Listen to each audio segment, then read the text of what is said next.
গোমতী জেলার উদয়পুর মহকুমার জামজুরি মুরাপাড়া এলাকায় আবারও চুরির ঘটনায় চাঞ্চল্য ছড়িয়ে পড়ে। স্থানীয় বাসিন্দা বিপ্লব দাসের বাড়িতে দুঃসাহসিক চুরির ঘটনা ঘটে বুধবার দুপুর থেকে সন্ধ্যার মধ্যে। জানা যায়, বুধবার দুপুরে বিপ্লব দাস তাঁর পরিবারকে নিয়ে জেঠুর বাড়িতে যান। সন্ধ্যার সময় বাড়িতে ফিরে এসে তারা দেখতে পান ঘরের জানালা ভাঙা এবং আলমারি সহ ঘরের সমস্ত জিনিসপত্র ওলটপালট অবস্থায় পড়ে রয়েছে। প্রাথমিকভাবে অনুমান করা হচ্ছে 40,000 টাকার নগদ অর্থ সহ প্রায় 2 লক্ষ টাকার স্বর্ণালংকার, দুটি রূপোর গহনা চুরি করে নিয়ে যায় চোরের দল। এছাড়াও পরিবারের একটি মোবাইল ফোনও চুরি করে। ঘটনার পরপরই বিষয়টি কাঁকড়াবন থানায় জানানো হলে পুলিশ ঘটনাস্থলে পৌঁছে তদন্ত শুরু করে।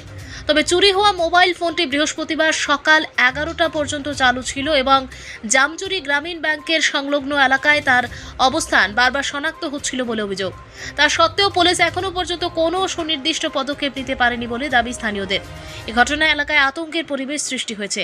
একই সঙ্গে পুলিশের ভূমিকা নিয়েও উঠছে প্রশ্ন। দ্রুত দোষীদের গ্রেপ্তার এবং চুরি যাওয়া সামগ্রী উদ্ধারের দাবি জানিয়েছেন ক্ষতিগ্রস্ত পরিবার এবং স্থানীয় বাসিন্দারা। জামজুরি মুরাপাড়া বাড়ি। কালকে দুপুর টাইমে আমরা জেরত ভাইয়ের মারা গেছিলো, চাদ্দ বেতন দিয়েছিলাম। তারপরে আয়া দেখি, সন্ধ্যার সময় আয়া দেখি আমার বাড়িতে চুরি হয়েছে।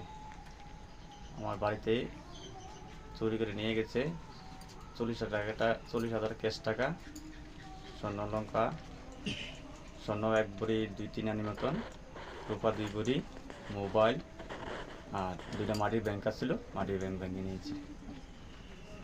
পুলিশ প্রশাসনকে জানানো হয়েছে কাল রাত্রে ওখানটা কইয়া গেছে, কিন্তু এখন পর্যন্ত তারা কিছু পাইলাম না। এখন আর কি চুরি হয়েছে বাড়ি থেকে? মোবাইল চুরি হয়েছে। মোবাইল খবর? মোবাইল কালকে লোকেশন ওই জামজুরি ব্যাংক পর্যন্ত দেখাছিল, পুলিশ প্রশাসন কইছিল, আমরা সেখানে দৌড়ে গেছিলাম, কিন্তু আজ পর্যন্ত এখনো তারা এই করলো।